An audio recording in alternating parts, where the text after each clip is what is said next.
அனைவருக்கும் வணக்கம். இப்போது ஆனி மாதத்தில் ஒருத்தர் பிறந்திருந்தாங்கன்னா அவங்களுடைய குணாதிசயங்கள் எப்படி இருக்கும்? ரொம்ப புத்திசாலியாக இருப்பாங்க. மற்றவங்களை அடக்கி ஆளக்கூடிய ஒரு திறமை அவங்கள்ட்ட இருக்கும்.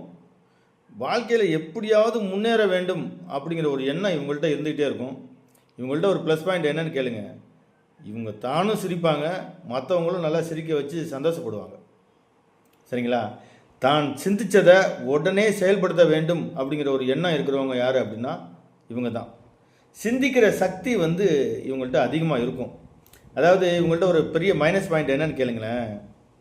ஒரு வேலையை செஞ்சுக்கிட்டே இருப்பாங்க, அதே நேரத்தில் அந்த வேலையை கூட முடிக்க மாட்டாங்க, இன்னொரு வேலையில் கால் வச்சுருவாங்க. அதே மாதிரி ரொம்ப க்ளோஸாக பழகிடுவாங்க எல்லாத்தையும். அப்போ வேலை ரீதியாகவோ இல்லை ஏதாவது ஒரு செயல் காரணமாகவோ இவங்க மற்றவங்கள பிரியக்கூடிய ஒரு சூழ்நிலை ஏற்பட்டுச்சுன்னா ரொம்ப மனசு இவங்களுக்கு கஷ்டப்படும். அதே மாதிரி பெரிய வேலையெல்லாம் ரிஸ்க் எடுத்து செய்யணும்னா நினைக்க மாட்டாங்க. சாதாரண வேலை நார்மலாக இருக்கணும். அதே மாதிரி பெரிய வேலையாக இருந்தாலும் அலட்டிக்காமல் அந்த வேலையை செய்யணும் அப்படிங்கிற ஒரு உணர்வு உள்ளவங்க யாருன்னா இந்த ஆனி மாதத்தில் பிறந்தவங்களுக்கு அதிகமாக இருக்கும். புதனோட வீடு. அப்போ ரொம்ப ஒரு புத்திசாலித்தனமாக இருப்பாங்க. நகைச்சுவை உணர்வு அதிகமாக இருக்கும். அதே மாதிரி தொழில் செய்கிறாங்கன்னு வச்சுக்கோங்களேன், பணக்காரணங்களாக இருப்பாங்க. தொழில் செய்யக்கூடிய ஒரு பெரிய திறமை அவங்கள்ட்ட இருக்கும்.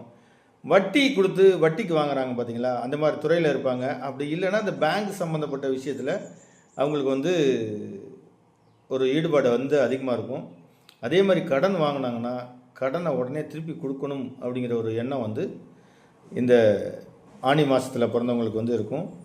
வேலையை நிதானமாக செய்ய மாட்டாங்க, அறக்க பறக்க வேலையை செஞ்சு முடிக்கணும் அப்படிங்கிற ஒரு உணர்வோடு செய்வாங்க. மீண்டும் அடுத்த ஒரு பதிவில் சந்திப்போம். நன்றி, வணக்கம், வாழ்க வளமுடன்.